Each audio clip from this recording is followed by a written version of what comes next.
What's up, nerds? Welcome to Nintendo Power Block, episode 146. We are approaching that 150 mark. Woo! Yes! Sorry, that was probably really loud in your speakers. I'm one of your hosts, Corey Dierig, and alongside me, as always, is that retro code, Eddie Fresh. Will it happen Wednesday? I hope so. Hi, everybody. Yes, Ed's talking about the rumor direct for February 13th. Look, we've seen this before, but there's a lot of evidence pointing to it, but we'll get into that, because right next to me on this side is the wise Wisconsinite, Jesse Douglas. How's it going, everyone? In his Super Cuphead Bros shirt. Yep. It's my favorite. That's my favorite shirt. Every time I see you wear it, I'm like, man, I really want that. How you guys doing? You guys doing good? You guys doing good? I'm very excited, guys. I picked up some limited run games today. Nice. It was awesome. Picked up Ukulele and Super Meat Boy. So my Best Buy has like a ton of limited run stuff. Like they probably had like 10 copies of Golf Story just sitting there. And they probably had like 30 copies of Ukulele. I'm not even joking. It was on like 2 shelves. I'm like, this doesn't seem very limited. See, who did the Xbox version? Because I have Team 17 published it. And then Limited Runs just only did the Switch one. Limited Run only did Switch, because originally it wasn't going to come out physically for Switch, and then, well, you saw this. And then, like, I didn't even know Super Meat Boy was out yet, and it was, like, Super Meat Boy was super cheap. It was only, like, $25 physically. Oh, really? Through Limited Run, so. See, I didn't know that they did a physical version. Yeah, I mean, they just announced it, like, probably 2 or 3 weeks ago, and then it was there. And I was like, well, if it's here, I might as well get it. I don't really have the money to get another game, but I'm going to get it anyway. So I'll have to hit them Best Buy. Yeah, I'm really, really excited to get those games, though. Because, Jesse, you and I talked about Ukulele like a month ago. And I was like, yeah, I might get it, but I guess, well, we'll see. We'll see if I get it. And then I was like, well, it's probably too late to get it. Nope. Yeah, see, that's what I wonder if they maybe didn't send a bunch of copies like to the some of the stores that didn't get as many, or because I feel like they were supposed to only send a couple, or at least by me they only sent a couple of copies of each game there. Yeah. So it literally did feel like a limited run here. Yeah. But maybe there's certain areas that they're sending more of them, or maybe they literally took whatever was left at any places where they weren't selling and sold them in places where they didn't sell them yet. Yeah. I don't know. They might have just shifted stuff around. Yeah. Plus, I know there was a Best Buy close to me that closed down, so maybe this Best Buy absorbed some of the inventory. Yeah. And plus, nobody ever buys anything at my Best Buy. If you want something that's relatively hard to find, you can go to my Best Buy and you'll find it. So, which is crazy because I don't live in a small town or anything. Akron is pretty big, So I mean, it's fine. But I got 2 limited run games officially. I'm a proud owner. I'm leaving them sealed too because I already own them digitally. There's no reason to open them, right? So. Exactly. Yeah. I opened my Ukulele because I don't have it digitally, but I kept my Golf Story sealed. So nice.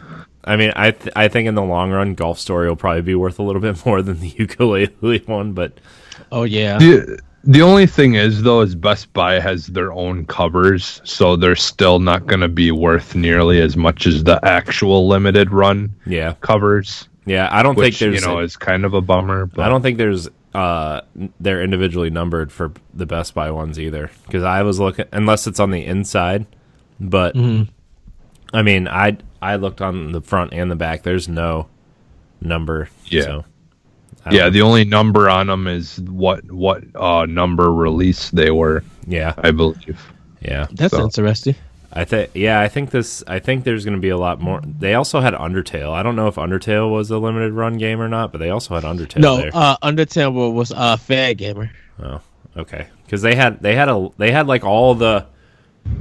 It was weird. They had all the Nintendo games in one section, and then all of the indie games / third party games in another section. Yeah. I was like, Oh, okay. It's kind of weird that they're dividing them. But also, if you need a Switch Pro controller, my Best Buy has like 300 of them. Maybe not that many. That was super over exaggerated, but they are like, there's like a whole bin, like, you know, like Walmart's bargain bins that you go to, and they just like either candy or DVDs or whatever in it. They had one at the end of the Nintendo Switch aisle, and it was all Pro controllers. So, wow! I was like, and Power A makes some really sweet looking ones. Yeah, they had a bunch of those there too. Like they had a Mario one, but those are the wire ones. No, they make wireless ones. Yeah, they make wireless ones too. I thought they really did, sweet looking ones. Is that they do both. The wired ones are like significantly cheaper.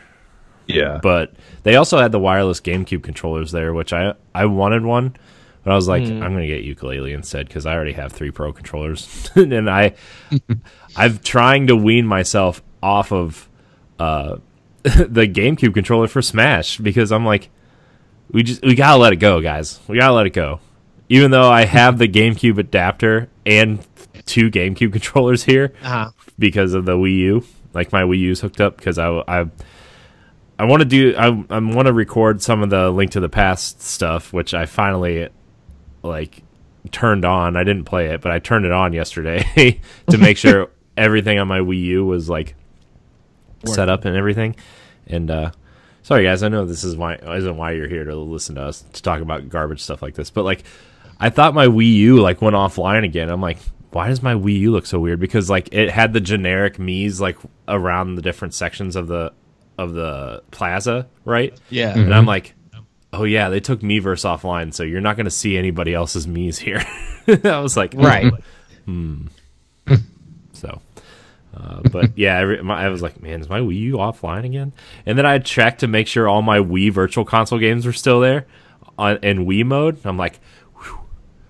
Yeah, they're still there. It's still there. Let me tell you what, man. The most inconvenient thing about the Wii controller is that you have to have the Wii remote. I had the Wii remote sitting on my desk with the classic controller plugged into the Wii remote. Man, I'm so glad Nintendo finally got a controller right in 20 years. Like the GameCube controller was like almost perfect, and then they went and made the stupid Wii remote and the stupid classic controller, and then the stupid Wii U Pro controller. They finally got a controller right. They're like, we did something smart. We copied Xbox and made a great controller, except there's no headphone jack in the bottom. So again, when I'm playing Switch, no sound because my baby's trying to sleep or something. We'll just never agreed. I think this would be one of our first things that we never. Well, we have multiple disagreements with Scory about controllers and stuff. But that GameCube, the wireless GameCube controller for the Switch though. I'm thinking about getting one, man, because it has 2 shoulder buttons. Like it has 2 proper shoulder buttons on each side, and the control sticks both click in, so they're like real sticks. And you can swap the C stick out for another regular GameCube stick.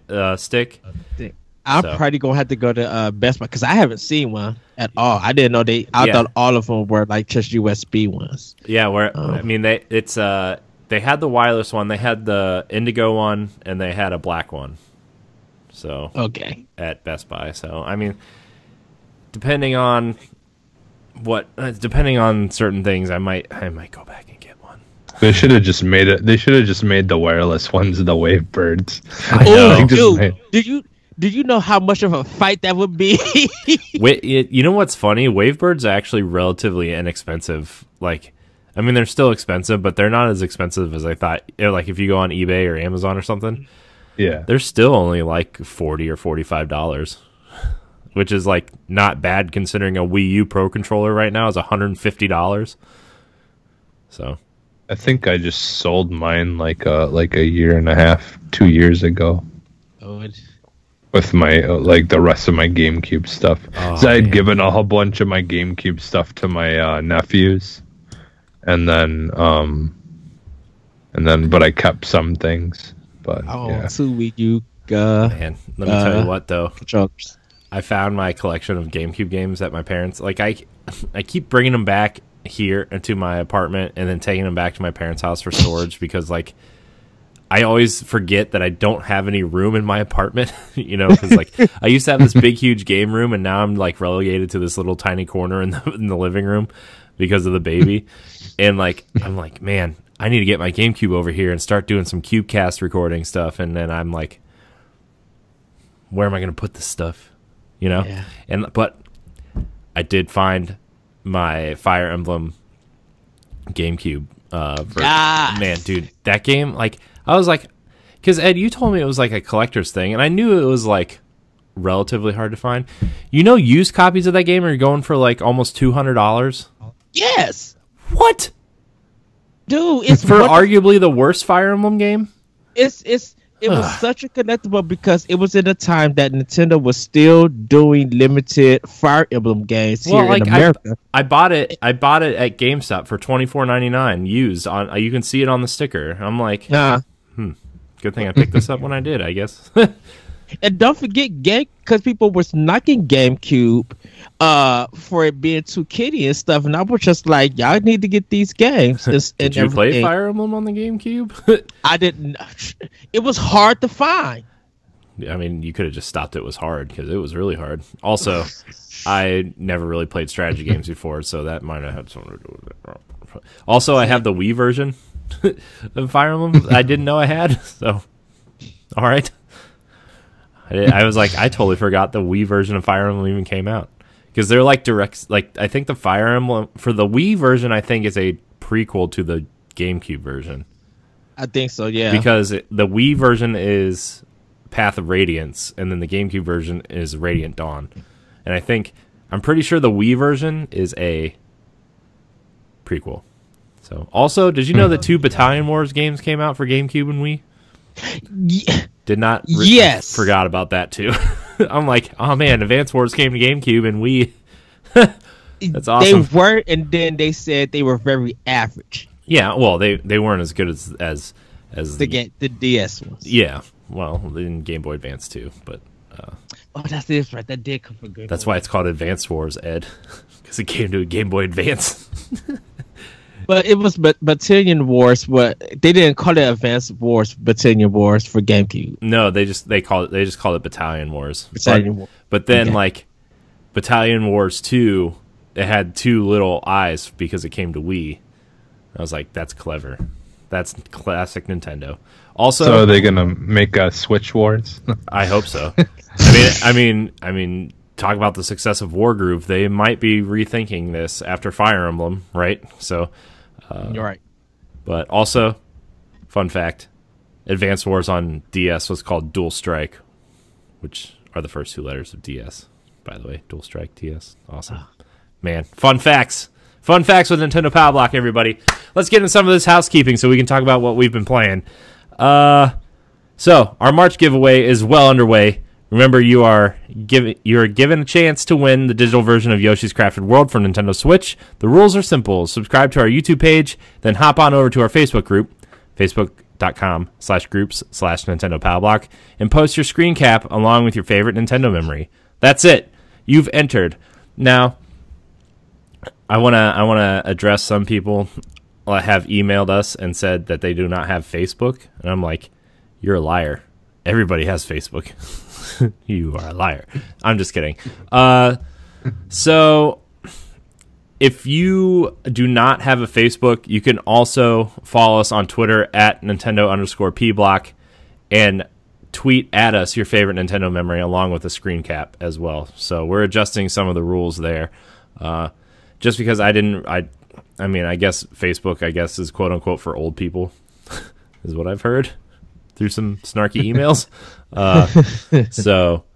Yeah, if you're on Twitter, you can also follow us there and screen cap your subscription and send it to us there as well. So, Nindy Showcase continues its 2nd season with Just Shapes and Beats. You can watch me and Ed groove out to some sweet tunes on this week's episode of Nindy Showcase. Season's almost wrapped up. Prepping for season 4 of our flagship seasonal show, Pod and Play, over on youtube.com/NGR Radio. Very excited for that season to start, man. It's going to be a good season. I'm finishing up the episodes that are done, I'm editing them. I know we still have like 3 episodes to go, but I'm very, very happy with this season. Let me tell you, yes, it's been a good season. So, still got to get Jason to hop on and play some Spider-Man with us, but you know those platinum guys, Jason and Jeff, looking at you. I'm just kidding. Anyways, by the way, if you like this show and want to listen to more of Nerds Gone Rogue, you should go support our other channels, such as Arsenal X, our Xbox channel and podcast, which you can download on Wednesdays at 7 a.m. Eastern Time, and Nerds Gone Platinum, which you can subscribe to their YouTube channel and download their podcast on Thursdays at 7 a.m. Eastern Time. We're trying to get those other channels up to 100 subscribers, so if you want to head on over there and hit the subscribe button so they can get their sweet URLs, we'd really appreciate it. We all put a lot of hard work into these channels, and you know, a URL is a nice little reward for that. So you can head on over there. Also, if you're into Destiny, Division, I almost said the Dark Zone. If you're into Destiny, the Division, or Anthem, you can check out those podcasts as well. Javelins for Hire, our Anthem podcast, Tower Casuals, our Destiny podcast, and Dark Zone Junkies, which is our Division podcast. Check those out.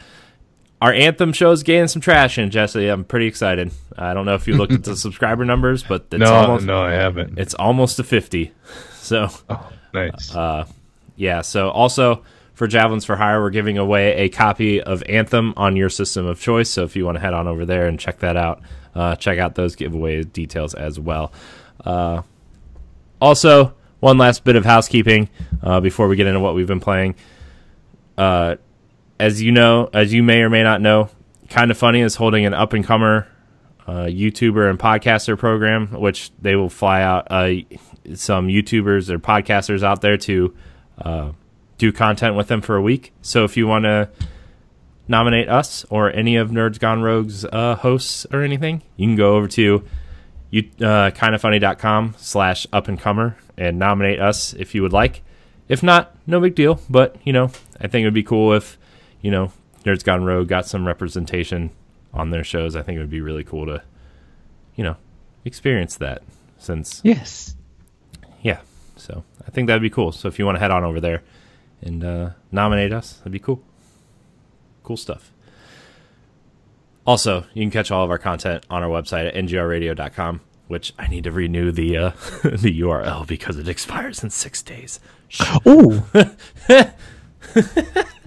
I keep putting it off, and then I'm like, oh man, I should probably do that. So, but anyways, we're gonna get into what we've been playing. Finally, almost 15 minutes into the episode. Jesse, we're gonna start with you since, you know, when we started recording, we heard the little Mario music. Yeah, so like I'll just keep mine simple. Mario, new Super Mario U.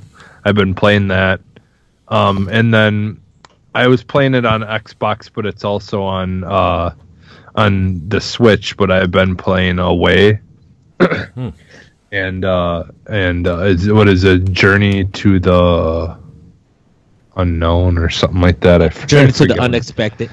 Yeah, Unexpected. That's what is it this is. game? I've never heard of it.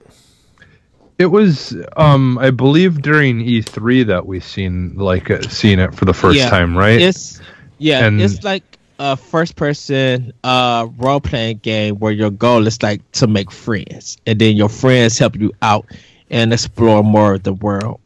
Yeah, it's a very, very light, like RPG style, very light roguelite. You know, it's a roguelite. It's an RPG light. It's like, I don't know. It's kind of a mix of all different genres, but like what it mostly does that really makes it interesting to me is it's humor, and it also gives you options of things you want to respond to the characters when you're talking to them. Mm-hmm. So like it gives you different options of how you want to respond, and obviously with each option will change the outcome of how your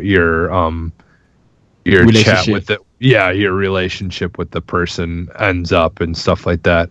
And it's super basic. Like if you've got like young like kids that are like 7 or so, or like at that age where they can kind of read and stuff, you might have to help them with some of the reading and stuff. But it's totally like good for adults because of the humor and stuff, but it's also good for kids, like learning like the very basics of like those kind of game types. So it's not very complex, but it's a lot of fun, and it still is challenging. Like it's like one of those things where you have to swing your or use your attack, and you got to time it just right, because you don't want them to get too close, because then they can attack you back. So you kind of got to find that sweet spot of where you can swing and make an attack where they're just close enough that you can attack them, but they don't get a chance to attack you. So it's challenging. I died a couple of times just trying to figure everything out, but yeah, like I enjoyed it, and what really does it for me is it's got some amazing graphics, or like the visuals and stuff in it are just awesome. It's a anime style to it. Yeah, I love it. Like all the characters are just really super interesting and funny looking, and like there's this one like early on. There's this like tree guy that's hilarious, and like my choice I made, like it was probably not a good choice because he no longer exists, but it was funny how it all happened. But yeah, like I did do one of our other show things that we do, the Arsenal X plays for it, so that will eventually be up if you want to see it, see what it looks like. But otherwise, just go check it out. I think it's really for for most ages. I feel like anyone will kind of enjoy it. It's just a fun little game, not too difficult, just fun. The main character reminds me of Inuyasha, so that's why I'm just like, I just want to play this now. Yeah, he's got this big like flowing like almost mullet like looking hair. Yeah, it's good. Like once you right off the bat when you're playing it, like and meeting the different characters, it's just hilarious. So yes, it's a lot of fun. Nice. But yeah, that's pretty much it for me as far as Switch stuff goes. So nice. Ed, what about you? I think you and I have been. Well, I've dabbled in it, but I think you and I have been playing the same thing. Yes, so I'm gonna save that game for last. Did pick up Away for Nintendo Switch. Still downloaded, so I didn't give it a try yet. Also picked up Dandara. It was on sale. Very interesting of a game, to say the least. Because you jump around. There's no direction. That's the game with the black female character, kind of like a platformer, right? Yes. Okay. Because you don't jump, you don't have no kind of movement, like actual pressing left and right. You don't move around. You jump from space to space. And so I just started it. It's a cool game. It's a really cool game. I just got to learn more of it, and it kind of auto rotates at times in part of the level, but it's very fun. I also picked up. Sorry, I have my Switch with me. Also picked up Wargroove. And I was telling Corey, I now of course I was going to buy Fire Emblem 3 Houses, but now I want Advance Wars, because Wargroove is going to probably, when I get later on into the game, I'm probably going to be deep into it. It's easy mechanics. It really teaches you like from like the first 2 missions, kind of teach you how to move and things you could do with your units and stuff. I don't know if it has the yin yang system yet, like Fire Emblem does. Like a rock paper scissors style system. Yeah. There is one, but it's like it's and it's less about that than more, and it's more about how you position your units to get critical attacks. So yes, I know there's certain criteria for certain units to get crits on people. Like I know the knight, if you're standing right next to your commander, you get a critical hit. I know the mages are kind of like you got to be back like 3 or 4 spaces to land critical hits. I haven't really gotten into the like. I've probably only played like 1 or 2. I've only played like 1 or 2 missions. Honestly, I haven't really gotten that whole sense of like, because I was editing our new trailer last night. I give myself all these projects to work on, and then I never get to play games, even though I talk about games all the time. So like I was playing Wargroove while I was editing that, and like there's all these different kind of things to take into consideration when you're trying to land critical hits, or pairing up the right. You don't really pair them up like you do in Fire Emblem, but like you can. Like your knights, you want to move with your commander so you have a better chance of landing critical hits. You want to keep your mages far back and behind cover, right? Because they don't have high defense. That kind of thing. So, right. And like when I think when you press B or A, it's one of the buttons. It does an overview of the whole. I think it's why you do an overview of the whole map, so you can see where the enemies are at to better to better plan out your attack and stuff. And I think that's that's like really cool. I do kind of like the comedy in it right now because your main character is a princess. So called Mercia, Mercia. At first, I thought it said America. I thought her name was America. I'm just like, oh no. I'm like, no, that's not her name. But it seems like a little funny. So she walks out to go on the battle, and her crown drops. And one of the knights go pick it up. So there's a knight following you after every cutscene and stuff with a crown on a red pillow, and she says like, princess, wait. So it's really, really good. So now I could just see like a Advance Wars, like getting a remaster or something, a collection coming to Switch or even 3DS. I could see that happening. Which I also found out that Yokai Watch 3 is out on 3DS, and I'm just like, oh, that's just dropped like without no marketing. So I'm probably gonna pick it up for next episode and talk about it, about that game, because I want to get it, because I do enjoy the Yokai Watch. But seeing the one for Switch, Yokai Watch 4, I hope that comes to America next year. I think it's coming this summer.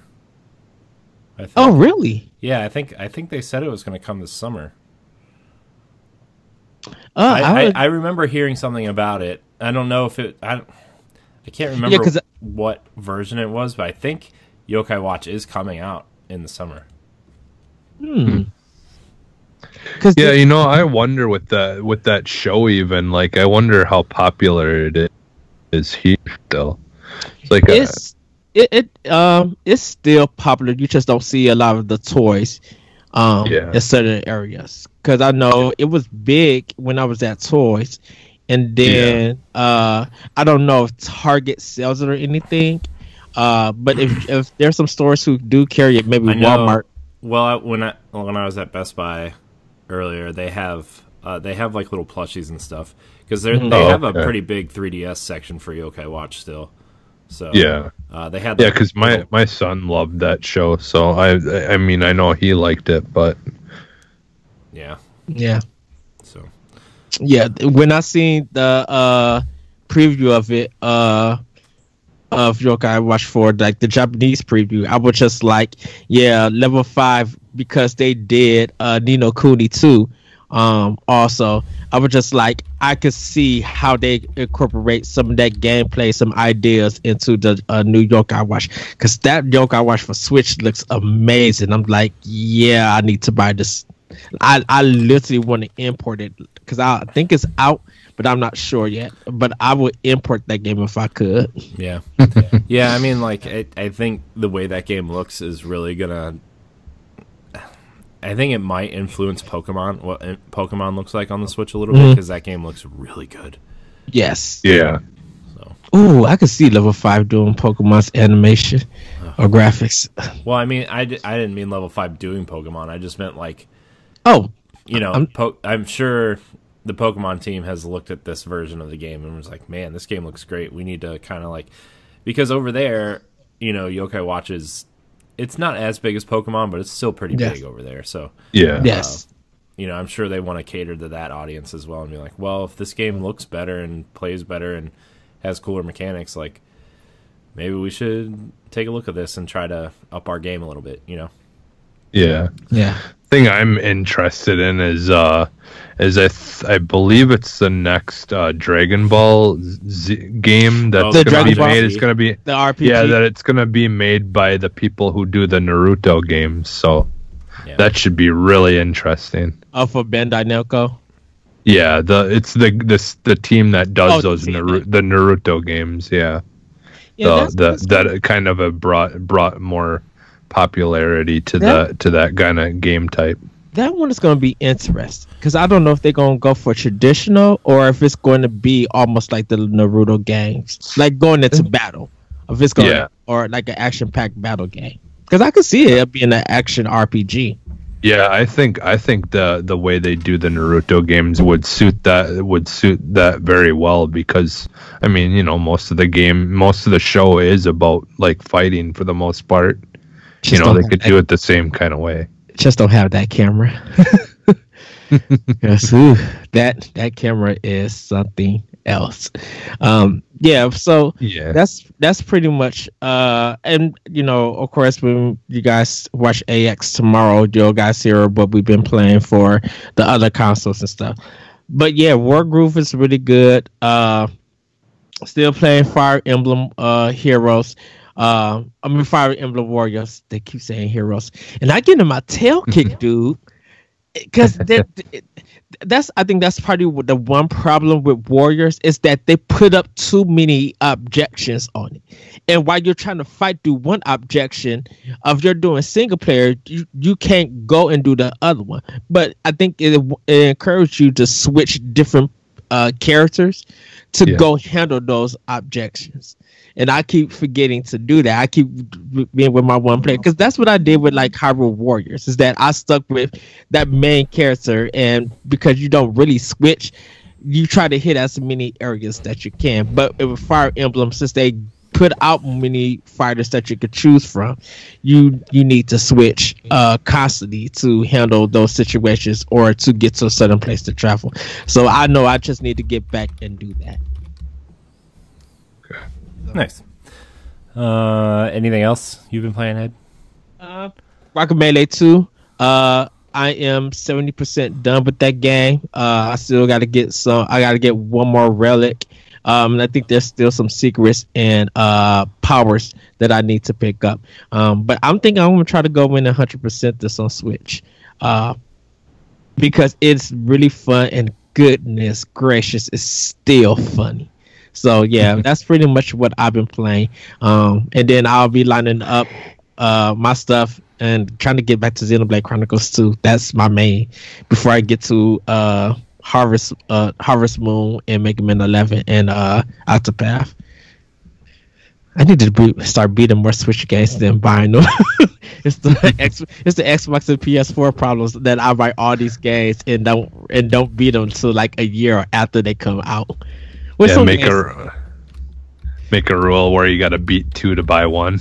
Yes, dude. Like, I don't know if you can see Jesse on my Xbox, but I did my grouping. I fixed my grouping on my system. I just got to now put Dead Rising 3 on my system for the NX Challenge. I have everything, and I wished. Hopefully Nintendo in the future bring the folders back that they did on Wii.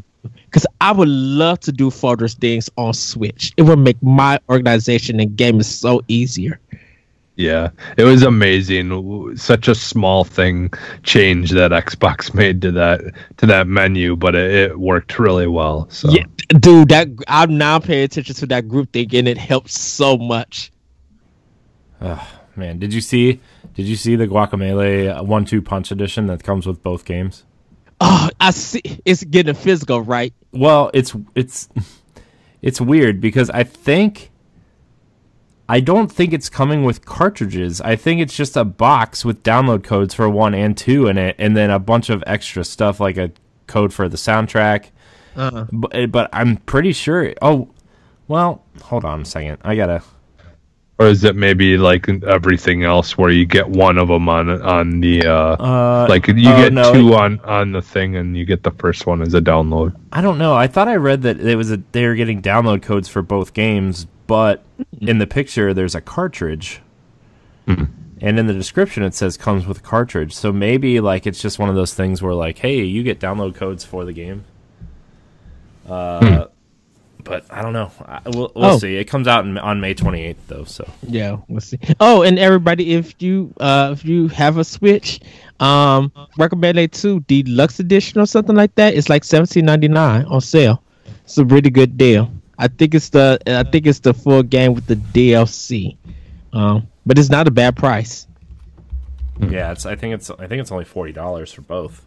I mean, that's the cost if you would buy both games anyway. Okay. So.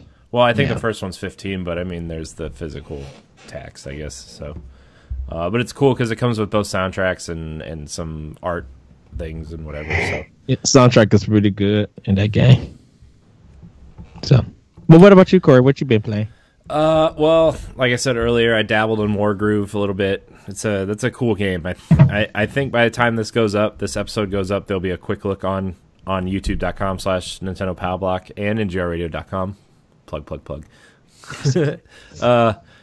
It's really cool, but I mean we discussed it already. So I mean I played a little bit of Travis Strikes Again for Switch as well. Finally, I need to order that. Finally got into that. It's fine. It's not fantastic. Like there's a cool combo system that you never have to use because all you have to do, like you don't even have to mash Y. I guess I almost said X, but X and Y are switched on the Switch controller. So you just hold down Y, and he just swings the sword the whole time. And then when it runs out of energy, you have to like recharge it by like shaking the right stick. It recharges the sword. So, and when you save, you go into an outhouse, into like a porta potty, and you take a poop, and that's how you save the game. So. Classic Suda 51. Because you did it on the old versions on Wii. Wow. So, but yeah, that's kind of all I've been playing in terms of Switch. I've been playing. Oh, I played some Smash. I tested out the Piranha Plant, and he's actually pretty cool. Like he's a good up and close character. Like you can really get in a lot of quick punches. He has this like the spike balls that it comes out of his mouth and you can throw a little bit of a distance. There's this weird like poison powder or poison blast you can do where it's just like this puff of smoke that lingers, and if people run into it, they start losing health a little bit, which is kind of interesting and kind of like I don't really know any other character that really has that except for maybe Jigglypuff with the sleep stuff, but you can move around in this purple puff of smoke and actually just lingers. So I don't really know any other character that really does that. So that was kind of cool. And then it has the basically almost like a Link style up B where you say like the jump that everybody uses to save themselves, like the spin attack jump. But he kind of flutters. So it's kind of like almost like a Link style spin attack with a peach umbrella flutter. I need to get back into Smash. I've been playing everything else, and I got to unlock the rest of the list. So it's like but and I can't believe Boss beat me on that. He unlocked everybody, and I still haven't. I'm like, oh, I'll get there. Yeah. So I mean that's kind of all I've been playing in terms of Switch. I've been trying to like really try to move around and do some stuff. I mean I dabbled a little bit more in the Valkyria Chronicles, but I wanted to play Wargroove, and now I don't know which game to play first because they're both similar games, and I know if I play one, I won't play the other. So I'm stuck in this strategy hole. I don't know where to go. But I mean, that's all I've really been playing for Switch. I've been trying to get a lot of stuff done for the website and everything, so that's my excuse every time for not playing games, but I'm just trying. So yeah, that's kind of it though. So that's all I've really been playing. But I'm so happy that you're doing a link to the past. I cannot. Yeah, wait. I mean, I turned it on and I'm like, okay, it works. I'll play it later. Done. The start of your index challenge. Yeah, man, I need to start that. Dude, do not worry. That's happened to me many a times. That you just cut a game on and then you do something else. Be like, oh, I forgot this game was running. Yeah. I'm thinking about finishing Alone in the Dark on Dreamcast for part of my NX channel. Wow. Jesse, more power to you if you can. You know what? I'll give you 5 points automatically if you can't do that to show a picture. Wow. All right, we're gonna get into some of this news here. So there's news, but there's two big topics we really need to discuss on the show today. You know, there's some news, but this is probably the most important news. And with the Nintendo Direct rumors coming for Thursday or Wednesday, February 13th, it's probably a good time to talk about it, since by the time this posts, there might be a Direct tomorrow. So we'll see how right we are. Yes. First of all, the first story comes from Eurogamer. Microsoft plans Xbox Live for Nintendo Switch and mobile devices. So this comes from Tom Phillips over at Eurogamer. Microsoft is readying a new level of Xbox Live support for Nintendo Switch, iOS, and Android devices. The Windows maker teased the reveal due next month at GDC 2019 via industry event's own conference schedule. This was via Windows Central. The move will see Microsoft integrate Xbox Live achievements, friends, clubs, and game history into non-Xbox and Windows PC platforms for the first time. Xbox Live is about to get much bigger, the description reads. Xbox Live is expanding from 400 million gaming devices and a reach of over 68 million active players to over 2 billion devices with the release of the new cross-platform XDK. Get a first look at the SDK to enable game developers to connect between iOS, Android, and Switch, in addition to Xbox and any game in the Microsoft Store on Windows PCs. You can already sign in to Xbox Live profile on Nintendo Switch and mobile platforms with certain Microsoft games, the cross-platform Minecraft being the most obvious example. So this is pretty big news. I think a lot of people are like, oh man, Xbox is coming to Switch. And it's like, no, it's not. It's just enabling people to connect better and probably have party chat on Switch finally, so you don't have to turn your Xbox on and chat while you're playing Switch games. Keep updated on your friends lists, maybe make purchases, see your achievements, that kind of thing. And with games like Minecraft, and maybe we'll see other cross-platform things like maybe like Rocket League, Fortnite, those types of games get Xbox-style achievements on the Switch versions as well, and maybe they'll use the voice chat and whatever. So, but that doesn't mean this isn't going to turn into something bigger in the future.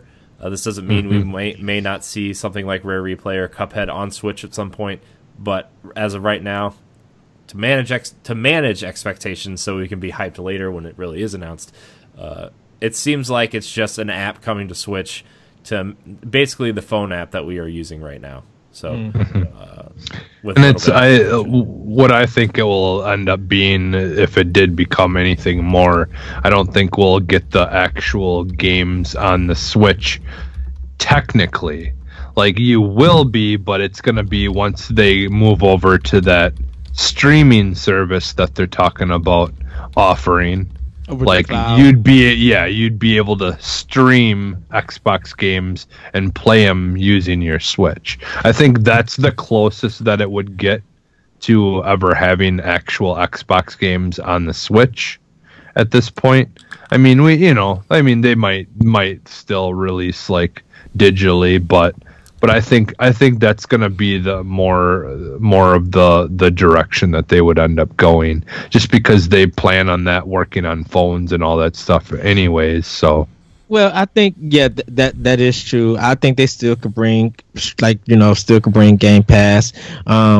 They could bring like Ashen and like Ori and the Blind Forest below and stuff like that. And so I think it was Ryan McCarthy from Unlocked when he was talking about bringing up Minecraft, because Minecraft is a game on Switch that if you play it, you unlock the achievements on your Xbox Live account. Yeah, like so, when I log into Xbox Live and you check your achievements, like you go down and it says Minecraft for Nintendo Switch on my Xbox.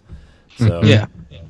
So and I think that would literally be cool if Microsoft offered that more of their published indie games came to Switch, or if there was an indie game that you did buy that was also on Xbox, that you can unlock it.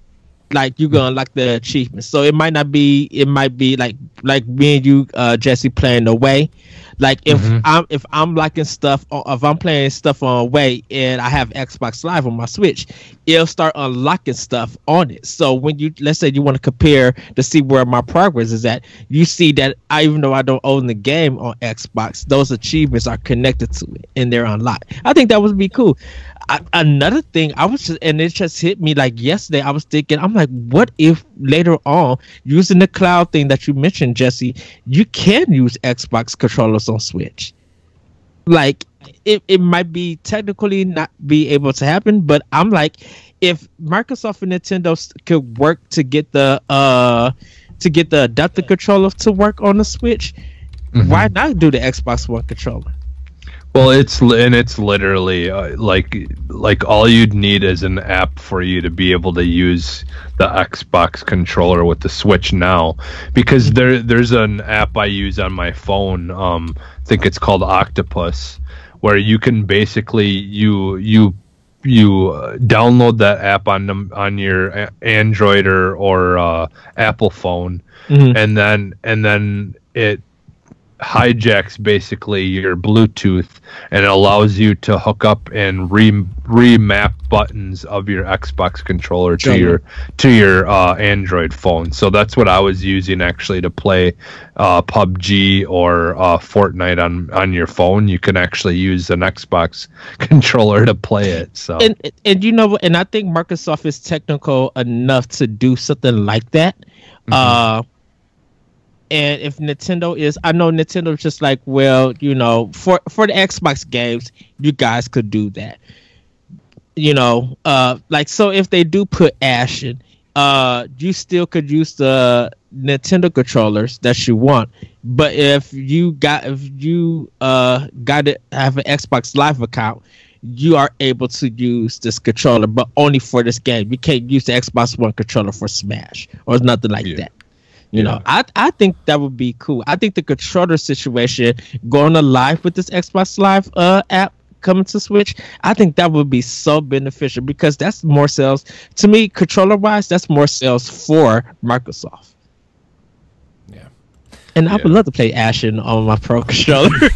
I mean, also, like, you know, if with, you know, like, I think with the Bluetooth controllers, like making Game Pass on mobile phones would be like super smart as well, especially if xCloud works the way they want it to and says it will.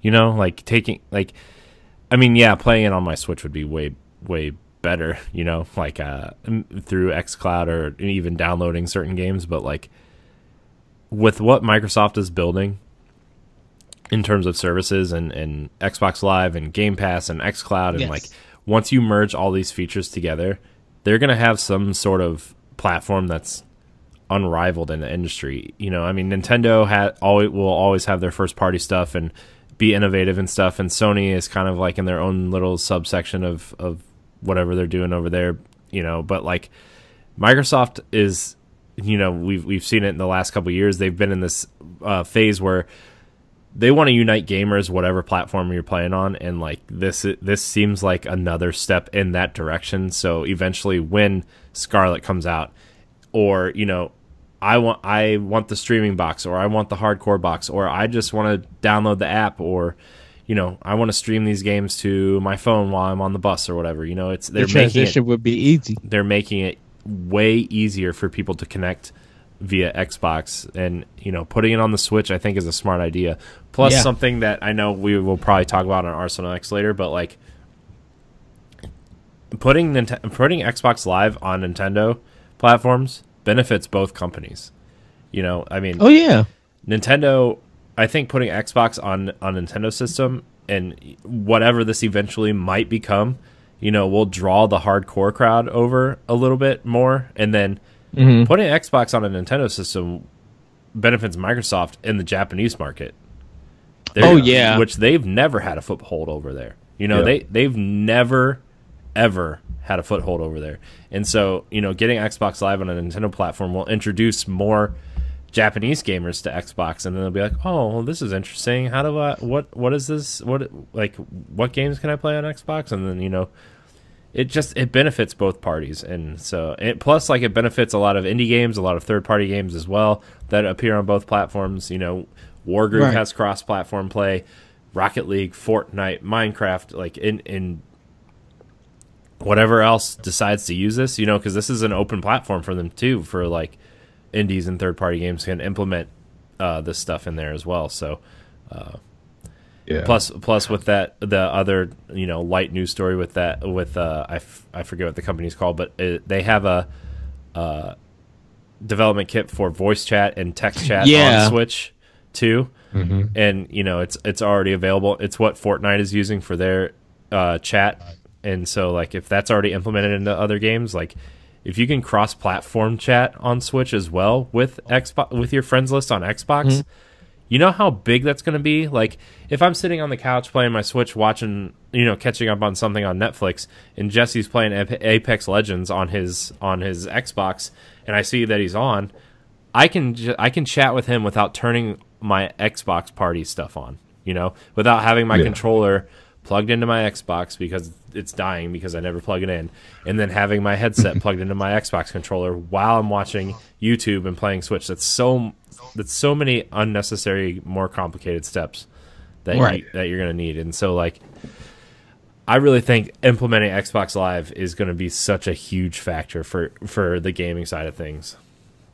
Yeah, and I think this kind of explains why Microsoft decided to build a base kind of in Asia or whatever.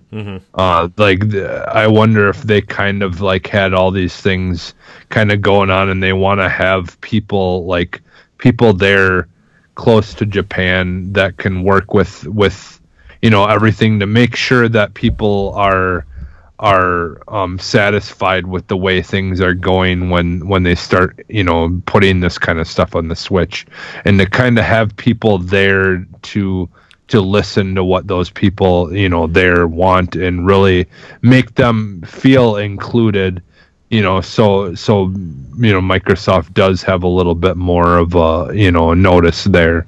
So because it was kind of weird, like when we first heard about that, like it's like, wow, they really are serious about wanting to try to create some, you know, some friendships over where they really don't have much, you know, going on. So in Japan, yeah, just in that part of that region of the world in general, you know.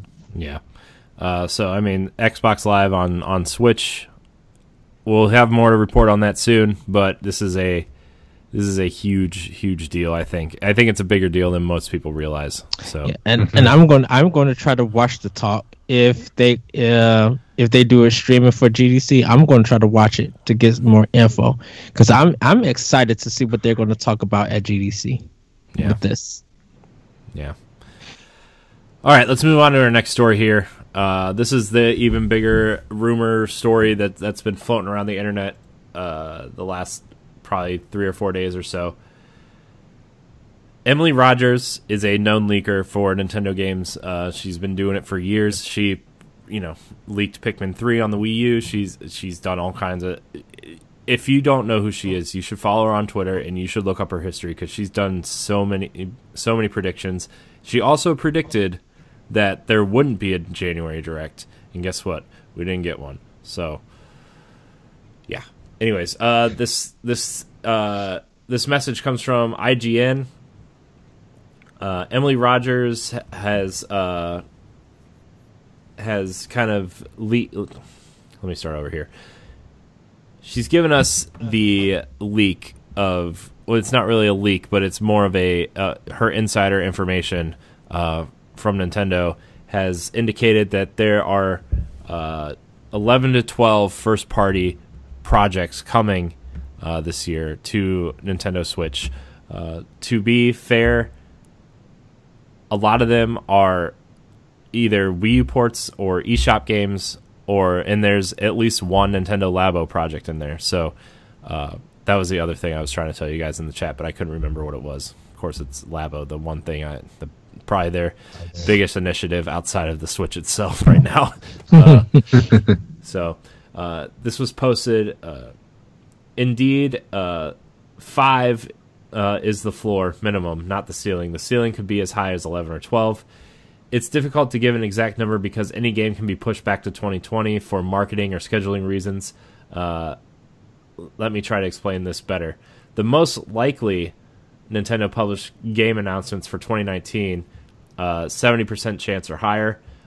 There are 4 mystery games exclusive to the Switch.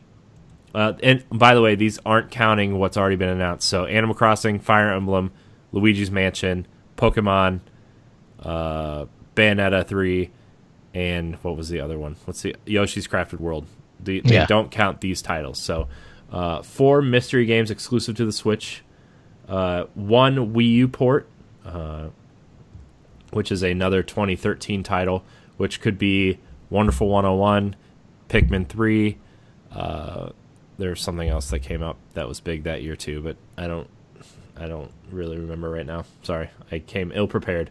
2 eShop projects and a new Labo kit.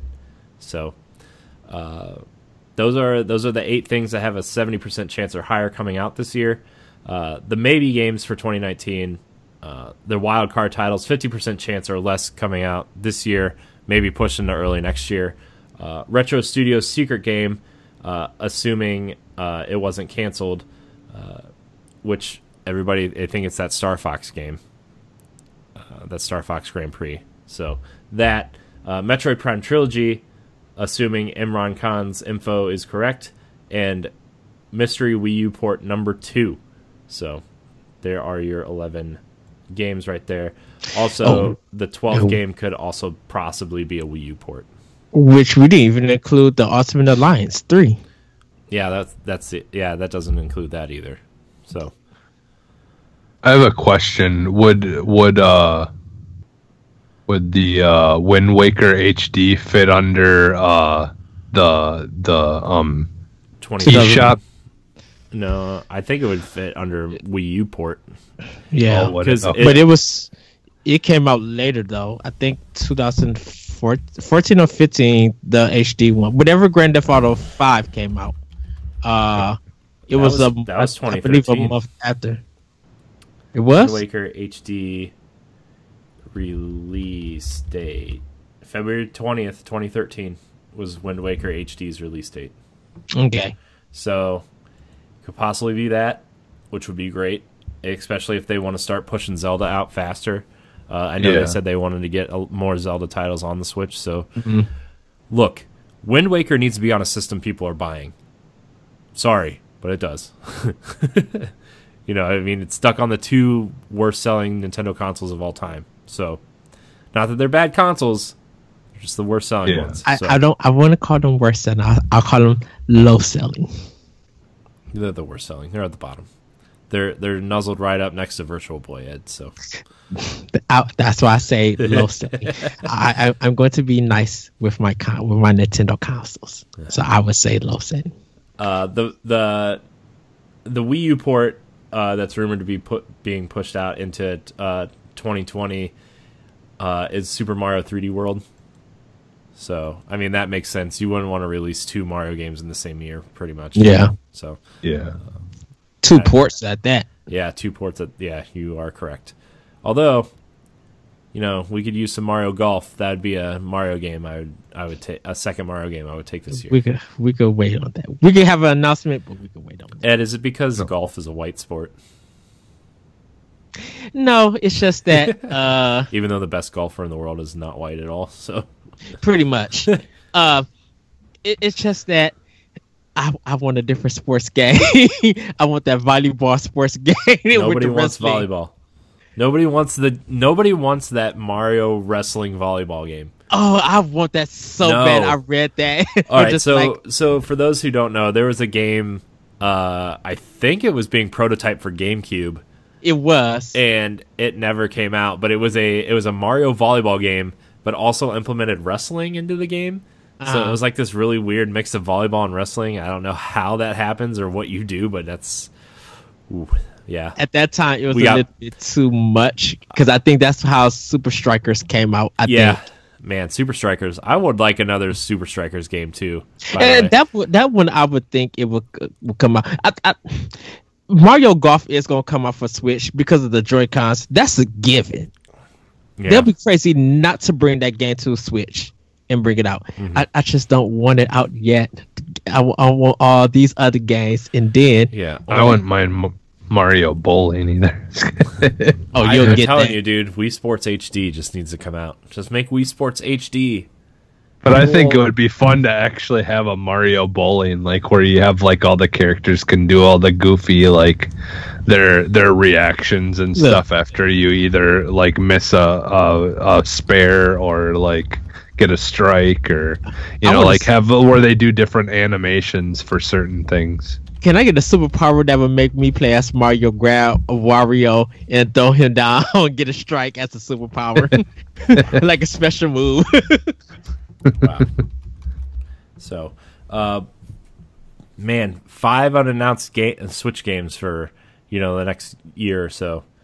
That's a lot of games, man. A lot of first party games that and this kind of coincides with what they kind of said at their earnings report last year. That said, they're prepping one game for whatever the next direct is as something, quote, fans will be delighted to hear about, and then the other game that they're prepping bolsters their online system.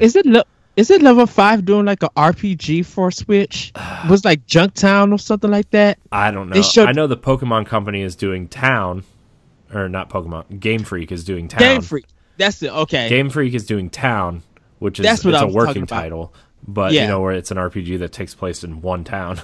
So that's pretty interesting. But because I wonder if Nintendo's publishing that one. I'm assuming they are. It's Nintendo is publishing it.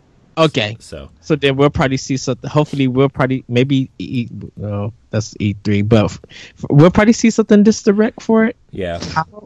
Yeah, I mean, look, the rumor is there's a February 13th direct, and they're gonna show off a bunch of games that are coming out this spring. Because out of all the games, we only have release dates for one game, one of Nintendo's 6 announced games, and now 5 unannounced games. Like, I mean, that's a lot of games to not have a release date for. I understand last year Sony, like when Sony had 3 games coming out and they only had release dates for one of them, like. That's fine, and then 2 games, but like Nintendo this year, 11 games, man. They need they need to get the summer and the fall announcement release dates. Yeah, like we can worry about. They need to get the spring first because Fire Emblem is still scheduled for spring. So, and also there was a rumor flying around Reddit today that Luigi's Mansion is coming out in July. Which is a terrible time to release a spooky Halloween game. Well, should be October. I think that one is going to get pushed. If they try to do that for July, I'm like, no, push that to October. That's got to be October, man. Like Luigi's Mansion is the perfect spooky game for October. Right. And at this point in time, there's nothing for October that we know is coming out. So why not let Luigi's Mansion 3 be the leading game for October? Yeah, but let's talk about these. Let's talk about these Wii U ports for a minute. What do you guys want to see in terms of Wii U ports? What do you want to see in terms of, what don't we have for Switch that we would like to see? I know rumor titles are Wonderful 101. Tokyo Mirage Sessions has been gaining traction lately in terms of rumored Switch games, which I think would be perfect for the Switch, especially because a lot of that game takes place, on a cell phone. Yes. So, I mean, I think that game would be awesome. Pikmin 3, although I think they're just one of the unannounced titles is just going to be Pikmin 4. So, if you're going to put out Pikmin this year, I don't know if you would put out the third one. Pikmin 3 was a fantastic game and a visually stunning. Not my favorite Pikmin game. I still think the first one is the best Pikmin game. I like the simplicity of just one pilot roaming this giant planet and trying to survive on the planet while you find the parts to fix your spaceship. I still think that first game is the best one. But if you did that on a massive scale, that would take longer than I'm pretty sure I beat Pikmin 1 in one sitting. That's how short that game is, and I think I beat it in 4 hours. Oh, you good. I had the strategy guide, and I read the strategy. I got the strategy guide before I got the game because I knew I wanted Pikmin, and so I read the strategy guide. I would go to bed with the strategy guide reading it because I think the first two games I got for... Sorry, there was a car alarm going on outside. Oh. Magic of editing. I remember the only game I had for GameCube for a long time were Luigi's Mansion and Tony Hawk's Pro Skater 3. Oh, wow. And then I ended up getting Pikmin and Smash Brothers later down the road. Uh-huh.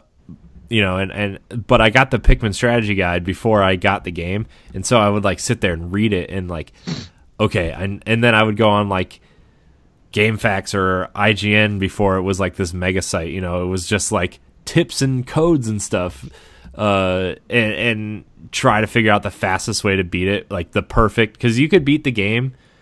I think there's 30 parts total, but you could beat the game with 21 of the parts. But there was also a, I don't know if it was a secret ending or a special ending that you got if you got all 30 parts within a time, a certain time frame. Yeah. And so I was like, how am I going to be the most efficient? And I sat down and I was like, all right, here we go. And I had little Post-it notes and drawings inside the strategy guide. It was the most, I don't know. Did you guys ever do that with strategy guides where you would take little Post-it notes and make notes, your own notes in there as you were playing the game? No. Oh man, Ed. I didn't do strategy. Like I said previously, only did two strategy guides. All right, only did two strategy guides, and that was Secret of Mana and Ocarina of Time, and that was only because I couldn't find one thing, and I found it and then never looked back. Oh man, my Ocarina of Time strategy guide is destroyed, man. The cover is falling off and the pages are all taped together, and dude, that and my Super Mario 64 strategy guides are they're destroyed, man. I still have them though, so I mean, I can't even find my Super Metroid one. Oh man, dude, and I didn't even buy that one. I had two different Ocarina of Time ones. I think it was an official one and then another one. Yeah, Prima. I sold both of them. I think Prima did. Prima did a Majora's Mask and Ocarina of Time once, and then Nintendo Power had their official guides. So I have the Nintendo Power Ocarina of Time one, which was I was like, man, because I think I got it. I think I only got it because I renewed my subscription, and they were offering a free strategy guide if you renewed your subscription. So, nice. Man, Nintendo Power, what a great magazine. I miss Nintendo Power so much. Yeah. I miss all those tips and tricks and all those fun ones. It used to back then we used to just go and buy them comic books every week, go and just buy all the different magazines and stuff. Yeah. Anyways, Wii U ports. Back to the Wii U ports. Star Fox Zero. No. Please. Here comes Ed's defense of Star Fox Zero. No. the mini NES games that challenged you. It came the NES remix. Yeah. Well, I think that's rumored to be one of the eShop titles. NES remix. eShop titles. The Ultimate NES remix, which has both of them in it. Because then I know they didn't do a physical one for Wii U, but I know that.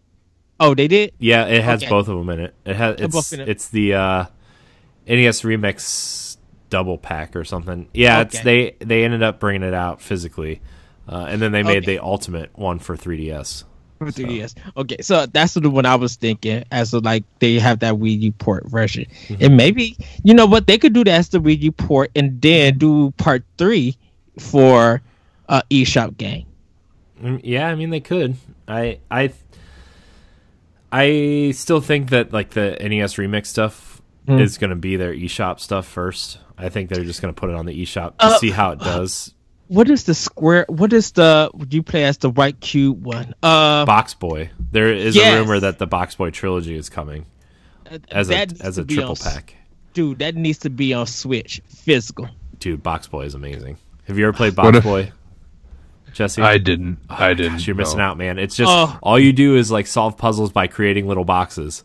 It's amazing. It's the best game ever. Puzzles are so creative and the music is good. I actually love the music in that game. It's as minimal as it is. It's really good. So I could see that coming to Switch. I would love to see that. Well, and we talked about not having another Mario port, but I think it would be different enough if they did like the Paper Mario. Like it would be different enough at least that it wouldn't be exactly like new, Super Mario U. They could do something like that because I know a lot of people love the Paper Mario. I think one of the rumored there's so many rumored titles out there. If you fall down a Reddit rabbit hole, don't fall down the Reddit rabbit hole, guys. It's insane.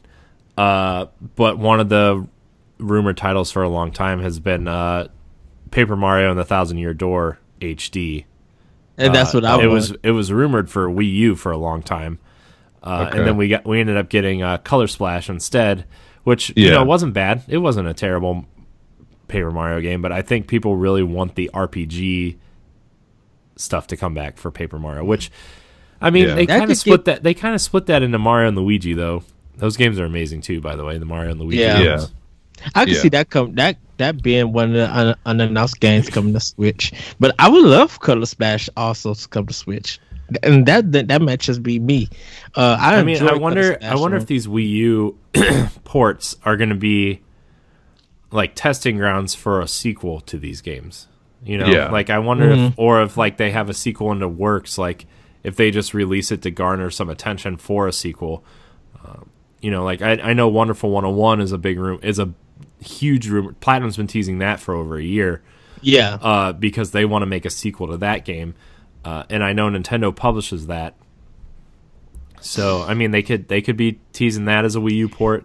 Well, definitely with Platinum wrapping up with that the Grandia Blue, that contract situation, with that being over, that frees up Platinum to do that.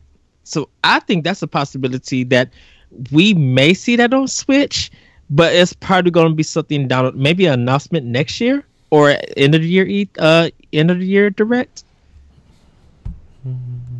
Unless they have been developing it and then moving people now to bring more polish to it. That probably could happen.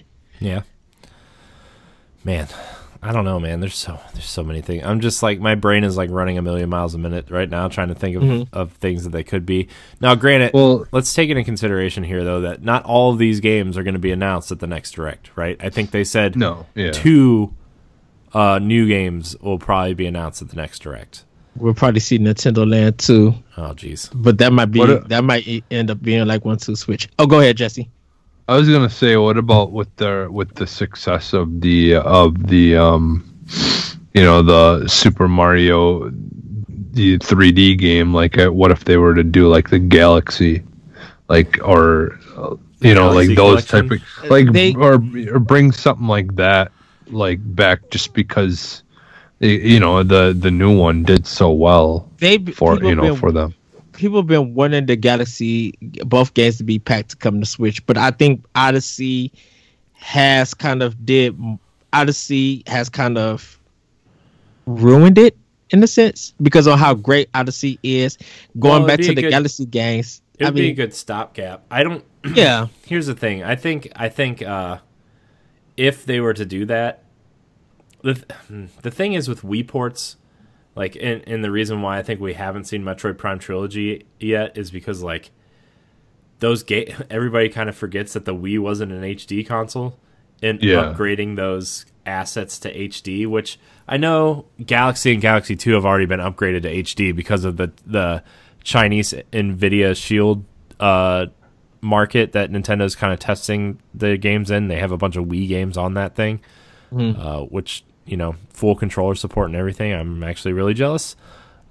I think, what is it? Mario Galaxy 1 and 2, Twilight Princess. What was the other game that they put on that thing? I don't remember, but they up-resed all these games, and they're still making. Was it Pikmin? It might have been Pikmin. They're doing these up-resed versions of these games for China, and they're actually doing really well. And so those ports are kind of, I don't want to say done, but like they basically move them to Switch. You know, I think, you know, we could start seeing up-resed Wii games at some point. I think, you know, in terms of ports, there's very few Wii U games left. You know, we've talked a little bit about it, some of them already, but let's see, what are the major Wii U games that haven't come? I think Tokyo Mirage Sessions is one. Yes. Mario Maker is one, although I think at this point they're just going to do Mario Maker 2.0. Super Mario 3D World is one, and then what? What are the? Well, they're like a Star Fox, like I said, well, but I mean, I don't think that's a big one though. I'm talking like just the major ones, and then the Twilight Princess, Wind Waker HD ports. Xenoblade Chronicles X could come. Well, they already said they're not working on it. I know, but I still would love to have that. Come on, Monolith Soft is doing some other stuff, so they like literally secret. But I mean, that was a major one to the Wii U system. Yeah. So just digging outside to that question, that game would have been one. I'm trying to think of the Wii U games I have over there right now. Well, and the Paper Mario Color Splash or whatever. Yeah. Let me see here. Wii U, let's see. We got Captain Toad already. We got Tropical Freeze already. We got Hyrule Warriors already. Pokemon Fighters. We got Pokemon. We got that. Let's see here. The Tekken Tag Tournament. No. That one that came for Switch. I mean, but Nintendo published that, and Ninja Gaiden 3.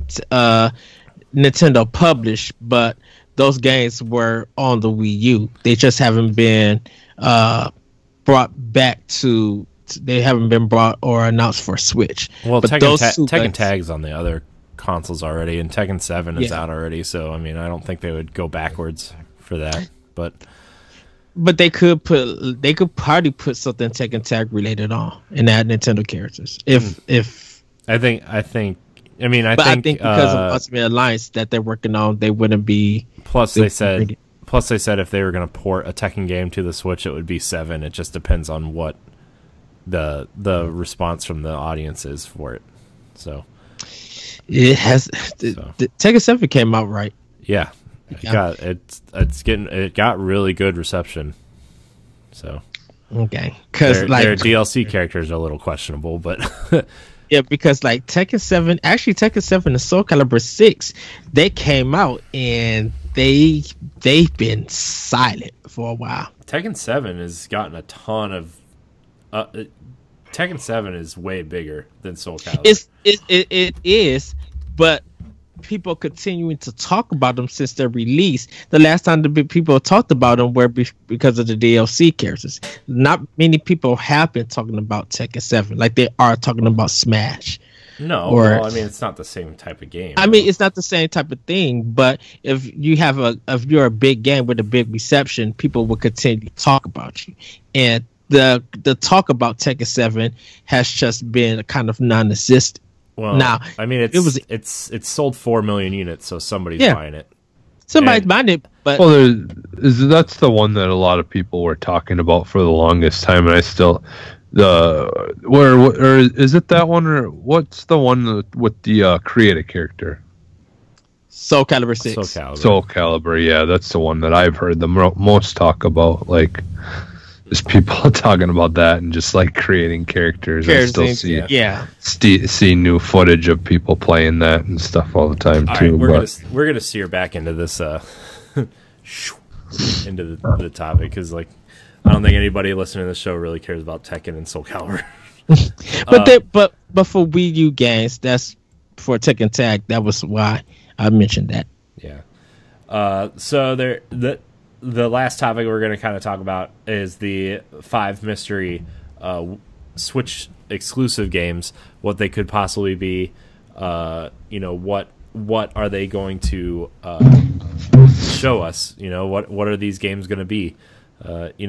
The whatever Retro Studios game is, I still think is going to come this year, and I still think it's Star Fox Grand Prix, since they've been working on a project for 4 or 5 years, and I don't think if something's that close to being done, Nintendo's going to scrap it. I don't think they're going to put that much money into a studio and not let them put their project out. I thought Retro was going to do a new IP. Doesn't look like that's going to happen anymore, at least of right now. So, Retro's Star Fox Grand Prix game, I think, is I would put it like 80% sure thing announced. Maybe not coming out this year. Maybe it'll come out early next year, be their big February title, or March even. Kind of slide into that Yoshi's Crafted World Kirby slot. Which you know how accurate I've been with that March slot. So I still think that Arms 2 is going to get announced. That's one of my biggest you are feelings. Insane for thinking that. We're going to go with that Star Fox game, then I'm going with Arms 2. I would have more faith in Arms 2 being announced. Nintendo says they only release one of their non-major IPs per iteration. B, Arms is still getting updates and content, so yeah, but they still could announce a sequel. But they still could announce Arms 2. Just an announcement. Man, that's all they got to do. We're gonna fight. That is you might as well just. But the Nintendo fans have Smash. Why do they need that? Yeah, because Arms is still a big community. You might not realize but if they keep on updating it, you don't need a new one. Even though they still keep updating it, they still can announce Arms 2. It don't matter if you're a game that still get updates. You still could be announced. It happened with Destiny. Destiny was getting a whole bunch of updates, and they announced Destiny 2. And Destiny 2 wasn't supposed to be out until the 10 years was up. So what does that say? So Arms 2 still could be announced. That's not true. Destiny 2 was supposed to be out a year before. There were supposed to be 4 games over a 10-year period. I thought it was supposed to be 10 years. Each game was getting a game, an expansion, a game, an expansion, a game, an expansion, a game, an expansion. But they changed their plans for that. Well, they had to, because Bungie couldn't do the output of what Activision was wanting. And so, getting back to Nintendo here. Yeah. Arms 2 is not happening on this platform. Arms 2 will be happening on this platform. You asked us for a prediction. You asked us for predictions, and that's what I'm sticking with. It's a prediction. Man, Ed, you're losing so bad at this game. No, and watch. I'll be losing, and yes, I'll take my blows because there's some wild stuff that I said. You don't think Nintendo would try to put out an IP that's not on the system yet, as opposed to a mediocre selling IP for the Switch? Well, Arms sold about almost 2-3 million copies for a new IP, and then for them to see that big community, that would be crazy to not support that game again. I'm just saying they're still supporting this game. Why would they put out another one? Because all the updates is for Arms 2 is over with. Arms 1 is over with. So why not start getting ready to announce Arms 2? there's still, like I said, there's still a big community for ARMS, and if people will get happy if ARMS 2 got announced. Now, if ARMS 2 didn't sell, I keep saying ARMS 2. If ARMS didn't sell past 1 million, then I could see it not being announced. But ARMS 1 did sell a lot, so why not announce ARMS 2? That'd be crazy for Nintendo not to do. I didn't say it didn't sell a lot, but Nintendo can't even put out multiple Mario games on one system. Why would they put out an IP that is lesser known? It's not lesser known. I think if they put, you think just as many people know what ARMS is as they do Mario. Yeah, you're insane. Mario has a. What are you smoking over there? Mario has a bigger history, of course, with ARMS. ARMS was a new IP when the Switch was still new. With a new IP coming out selling that big on the new console, that's crazy. Look how Splatoon did. And Splatoon wasn't even a full game yet when it sort of got all its updates. But that continued to sell well. So why not have ARMS 2 be announced? Well, in that case, you get Splatoon 3, Mario Kart 9, and another Kirby game at the same time. I wouldn't be surprised. Now, Kirby's the one that will probably get announced again. Shoot. Don't forget when Kirby got announced from one direct and then the next direct was another Kirby game. You was like, dang, didn't they just bring this one out? Ed, you're making my head hurt really bad right now. I need some Tylenol! Extra strength. Just get you some chicken salad or I'm so hungry. Put your Master Chief, just put your Master Chief helmet on. It'll protect you from the pain. As I slam my head on the desk.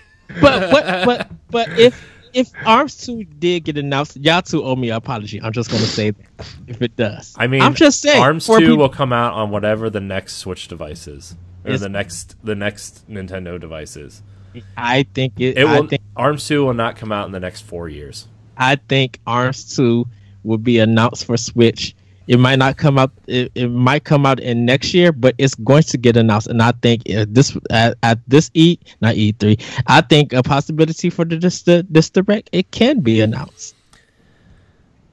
I'm just saying. You want Icarus Paperboy. You know what? I think that has a better chance of being announced in ARMS 2. No, it does not. All right, my Switch prediction. Oh, we got to get Jesse's prediction first. I know we do, but my Switch game prediction, besides the Star Fox Racing game, I think that's happening sooner than you think it is. I think that they are going to announce an original Mario and Luigi RPG for Switch at some point this year.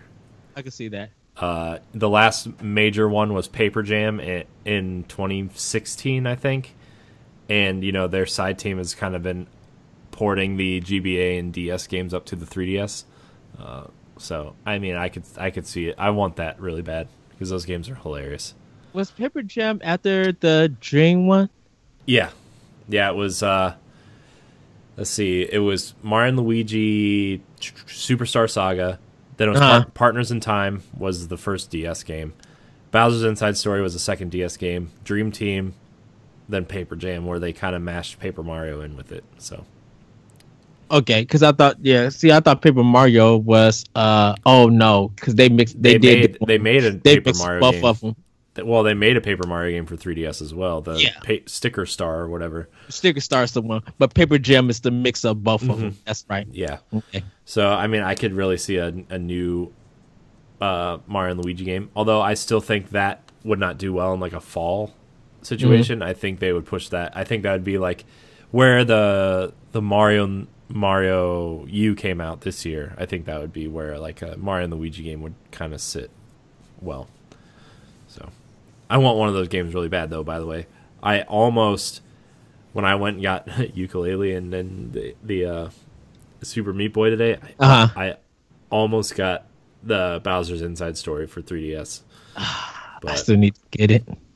So, but Jesse, with our predictions now, like, do you they don't have to technically be really coming out this year, but be announced this year, right? Right. Yeah, like Ed's ARMS 2 prediction. Well, because like I I think it's getting to the point now where it's been like long enough that like the new smiling Corey. the Mario Kart, Mario Kart's been out. I could see us maybe getting next year an F-Zero game. Yeah. I could see an F-Zero game coming soon because but don't think But this year though. It would have to be next year. That's the one that when Nintendo said that it's something that the fans would be delighted about, and I think that would be the one that would match that quote. You know what? You know what I don't understand? Or it could be the end of the year that it comes out. Like a lot of teams these days alternate between franchises, right? Bethesda does Skyrim or Elder Scrolls and Fallout. I mean, I don't even know what I'm trying to say now, but I don't understand why Nintendo's teams don't take that approach either. Why doesn't Intelligent Systems go Fire Emblem, Advance Wars, Fire Emblem, Advance Wars, or Fire Emblem Codename Steam? They have those 3 IPs, right? Why doesn't Nintendo do that with Mario Kart and F-Zero? Why don't they swap? Or you know what I mean? Why don't they try some of their smaller teams do alternate stuff like that? I think because they try to do something innovative and create something new and fresh. I agree. I agree with that, but I'm just saying you could do that with some smaller IP, right? Yeah. And I think maybe F-Zero is the wrong franchise. Maybe whatever this new Star Fox racing game is, whatever that idea is. And I know Retro's doing Metroid Prime 4 now, but I could have seen them taking F-Zero, if this Star Fox game was successful, them taking F-Zero and applying that to this. Well, I was thinking of this though, it's very possible though that whatever little information was out there was that Star Fox was in it, but how do we know that it's maybe not just an actual F-Zero game, but it's got those characters in it as well? We discussed mixing of the maybe Star Fox cross F-Zero type thing. Kind of like the Sonic versus, or what was it, with the cart where they had the cart things Mario where you could All-Stars Racing? Is it? Yeah. Well, where it was a mix of the two. I think it's because the Star Fox games, I think they only have 2 side ones instead of the main series. Because then Bandai Namco do a Star Fox game, and Rare did Star Fox Adventures. Bandai Namco did Star Fox Assault on GameCube, which was more of a traditional Star Fox game. Yeah, and then Retro has some. I think they worked on. I think they helped with Star Fox Command, that DS game. Okay. So I mean, there's a couple side games, but the main series. By the way, anybody who owns a 3DS, Star Fox 64 3D is only $20 right now. Yes, but the main games have been in house with Nintendo. Yeah. But the Star Fox Grand Prix isn't a mainline game. I wouldn't think it's considered a mainline game. It'd be a side game. Yeah. Yeah. But so, I think what if this is their side? Remember that long rumored Star Fox game they were rumored on that was crossing over with Metroid. Remember that was a big rumor that Retro was working on a Star Fox game cross Metroid, and they would cross paths or whatever. Mm-hmm. What if this is that game and there's F-Zero and it's Star Fox Grand Prix, but there's characters from other franchises in it, like F-Zero and like Metroid. What if Samus is in this game? Yeah, and it would be more of a space sci-fi racer adventure game, in not exactly like Diddy Kong Racing, but in that vein of hey, we need to complete these missions and they involve racing. To propel the story forward. I think that's an interesting concept. It'd be a way for them to put all their other IP into a different racing game outside of Mario Kart. Mario Kart could be that kind of game, and then this could be more of an actual traditional racing game. But see, the problem with the problem with it between Mario Kart and the Star Fox thing is that Mario Kart has a bigger universe of characters than Star Fox. Right, but this could be the side game. This could be the side game that put your lesser known IP, and then like, okay, if Star Fox Grand Prix does well and people like it because there's F-Zero characters in it, why don't we shift some resources over to prototype an F-Zero game? You know what I mean? Yeah. You know what I'm saying? This game could be a way to test the new tech, and try to like this, how certain games they'll make like a smaller game and they'll try out new stuff and then they'll integrate that into the new game they come out with next. Yeah, it could be a way for them to kind of try to work on doing something like that. What is the one racing game that looks like Wipeout that came Fast Racing Neo? Racing. Yeah. So everybody's wanting that template, that design of the game to be the next F-Zero. Yeah, I mean that game's really good though. That game has a lot of F-Zero and mixed with Wipeout in it. Like that has a lot of, I think they actually pitched Nintendo when Fast Racing Neo came out on the Wii U. I think they actually pitched to Nintendo, "Hey, we want to make an F-Zero game. Here's our prototype." Nintendo said no, so they just made their own F-Zero game, which became Fast Racing. And I think Nintendo probably could use that idea of doing Star Fox and Metroid together, and having them created, because we really haven't heard much from them. Yeah. That would be the possibility of happening. I just hope that if they do decide it, to have at least a bigger cast, because Star Fox not having like very known well characters. Yeah, I mean you have the Star Fox team, you have Fox's dad, you have Star Wolf. Maybe you put Andros in there and Crystal, I guess, from Adventures, and man, the Triceratops. What was his name? Tricky from that Adventures. The little Triceratops that followed you around. I mean, like, I wouldn't want that, but like, I mean, and you still could put Samus and the one Samus that was imitating her from the Prime games. Dark Samus. Dark Samus. I thought she had a different name, but no. Yeah. But I mean, I think there's stuff that you could add in more to have. Yeah, and F-Zero clearly has a fan base that Nintendo, I guess, doesn't warrant a full game, but like if you incorporate characters from F-Zero that people like enjoy using from those from the old arcade games and the Sega game for GameCube, and if you incorporate some of those characters into it and just to fill out a roster, I think that could garner a big push towards that IP too. Yes. So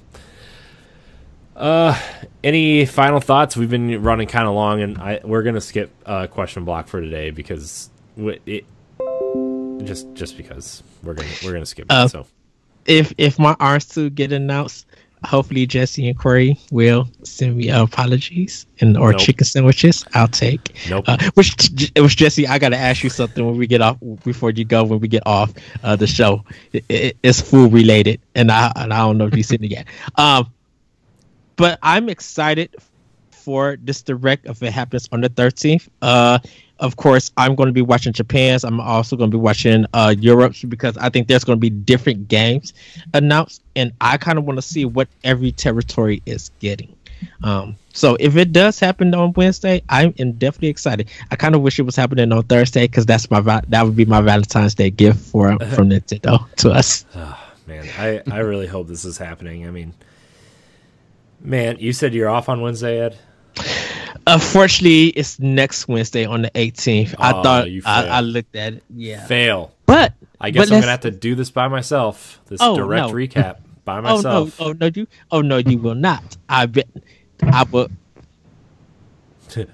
It's like, switch shifts, please. Oh, man.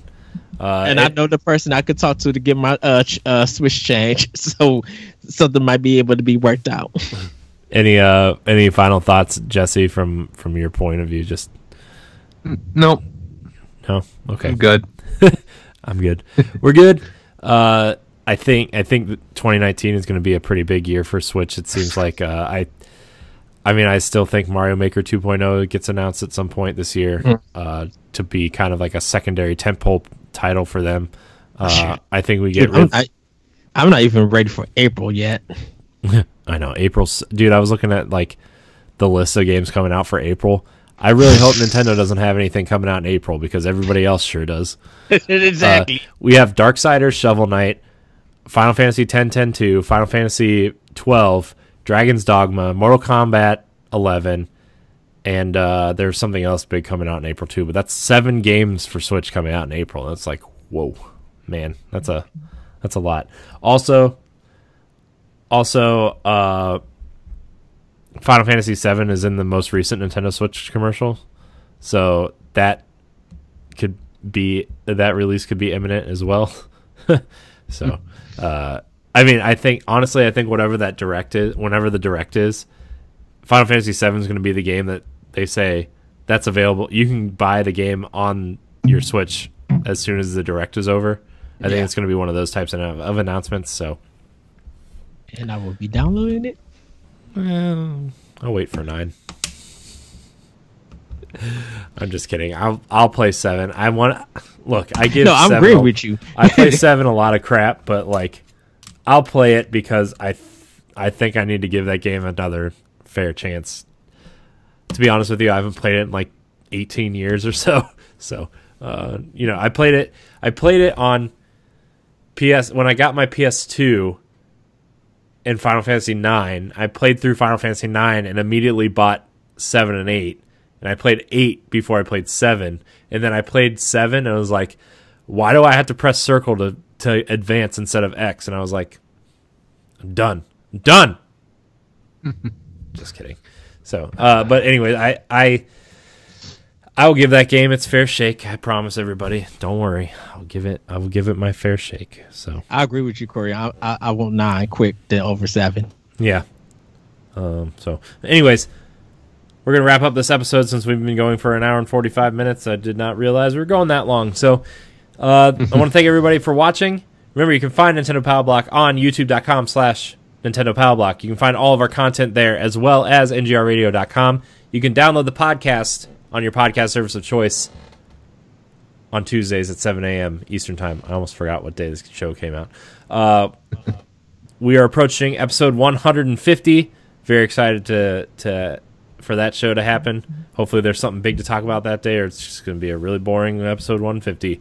But actually, if you want, guys, email us at nintendopowerblock@gmail.com.